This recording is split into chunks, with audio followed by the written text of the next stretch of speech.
por Éxitos 99.9.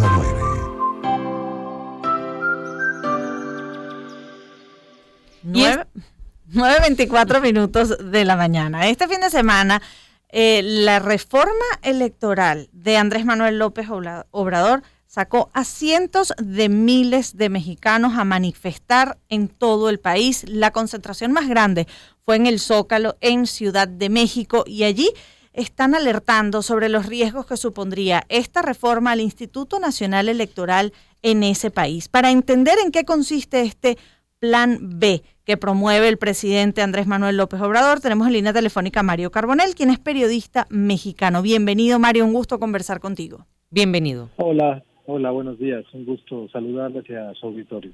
El principal argumento que esgrime López Obrador es económico y plantea que se va a ahorrar cantidad de dinero que puede ser invertido en planes sociales, pero ¿cuál es el temor que están viendo no solo partidos políticos, sino ciudadanos con este Plan B?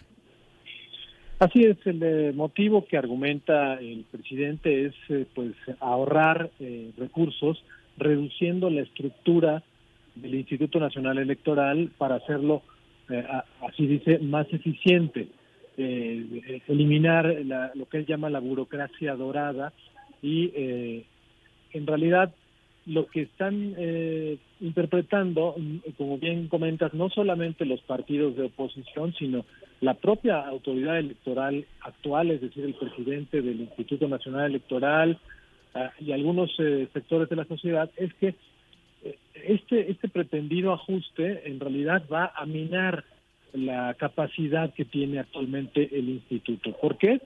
Un ejemplo. Pasa de las 300 juntas distritales que tiene actualmente el organismo electoral, las reduce a solamente una oficina por estado y ahí que laboraban, por decir, 5 personas para hacer una serie de tareas que tienen que ver con la organización de los procesos electorales, solamente la tendrá que hacer una sola persona. Esto implica que se debilitaría, a juicio de quienes están en contra de esta reforma, se debilitaría la capacidad del instituto y con ello la confianza y la certeza que se tiene en la organización de los procesos electorales.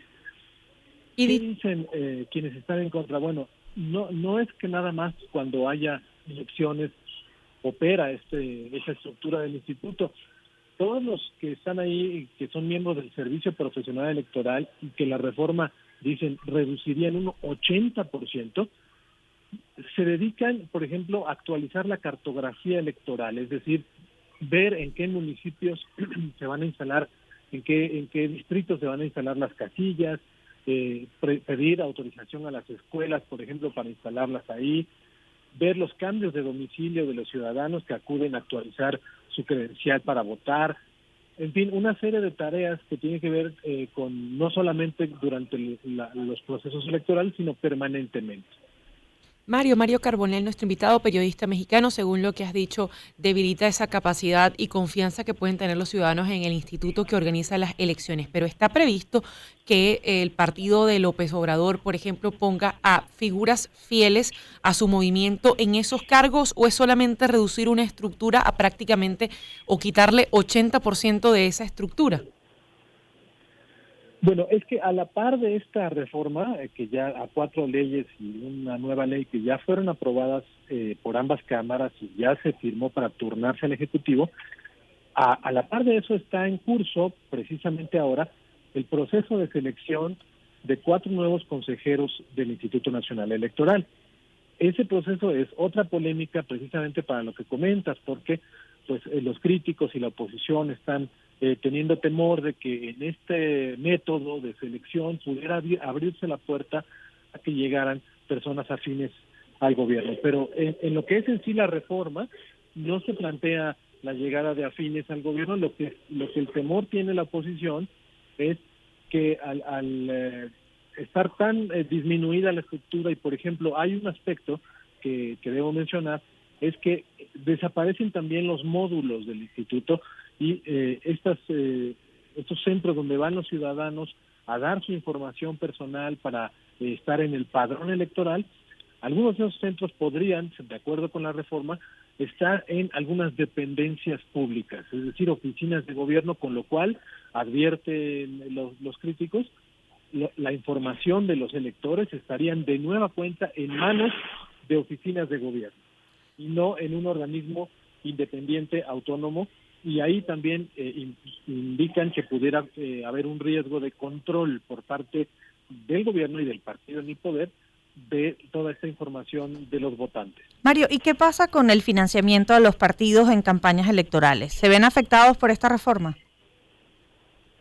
Sí, este es un rubro que parte también de lo que en su momento fue el plan A. Ahora por eso hablamos del plan B, porque el plan A del presidente era no solamente modificar las leyes secundarias, sino hacer una reforma a nivel constitucional que iba mucho más allá, iba a reducir el tamaño de la Cámara de Diputados, desaparecer esta figura de legisladores plurinominales, es decir, de lista de partidos, y también reducía el número de integrantes del Consejo General del Instituto Nacional Electoral, al tiempo que también quitaba recursos a los partidos políticos para en tiempos donde no había campaña. Esta parte también se reguló en la legislación electoral, pero no es, no es el centro de preocupación de quienes están en contra de esta reforma actualmente.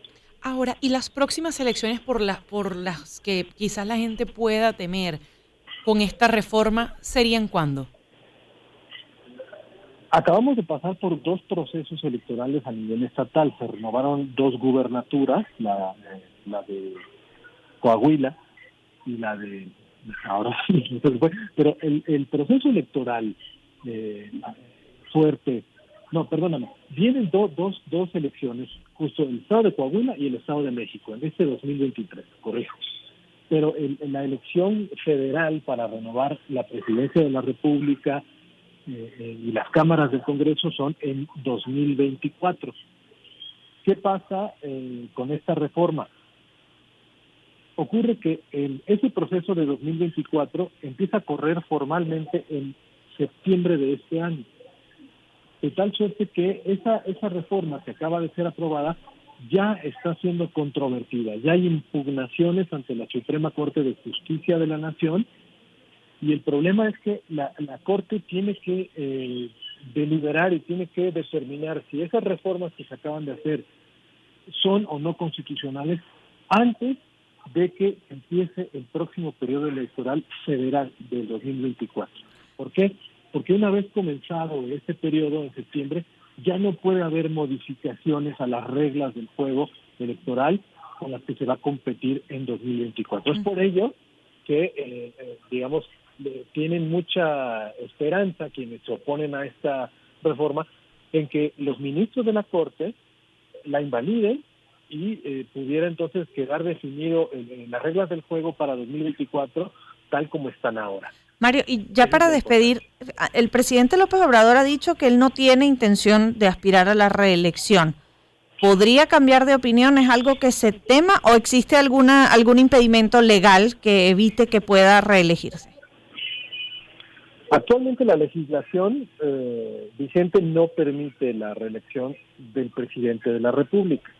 Permite la reelección de legisladores, la reelección de alcaldes, pero no así del presidente de la República. Él, además, por su cuenta, ha insistido en reiteradas ocasiones en que no es su deseo ni va a buscar de ninguna manera repetir en el cargo, porque sus ideales son demócratas y él cree en Francisco I. Madero, que fue la figura de la Revolución Mexicana que se oponía a la reelección en épocas de la dictadura de Porfirio Díaz. Sin embargo, quienes se oponen al presidente y están cuestionándolo, advierten que lo que él buscaría sería perpetuarse a través de un candidato o una candidata que sea fiel a sus programas, que en realidad sería como una especie de continuidad. Es ahí donde, de alguna manera, quienes son opositores advierten este riesgo de perpetuidad a través de un sucesor, pero no en la propia figura de Andrés Manuel López Obrador. Para cerrar, ¿qué es lo que hace falta? Si ya lleva una discusión en el Senado, ¿debe revisarla, como decías antes, un tribunal constitucional o hay una nueva discusión en el Congreso? Es correcto, ya en la cancha del Congreso quedó concluido el proceso, después de una serie de cambios que se hicieron tanto en la Cámara de Diputados como en el Senado de la República, y estas reformas legales ya fueron aprobadas, ya fueron turnadas al Ejecutivo para que se promulguen y entren en vigor. Una vez que se promulguen, en ese momento se pueden interponer los recursos jurídicos ante el Tribunal Constitucional, que es la Suprema Corte, y serán los ministros quienes decidirán si proceden constitucionalmente o no estas reformas que acaban de aprobarse en el Congreso, y es ahí donde veremos si van a aplicar o no para el proceso en puerta de sucesión presidencial de 2024.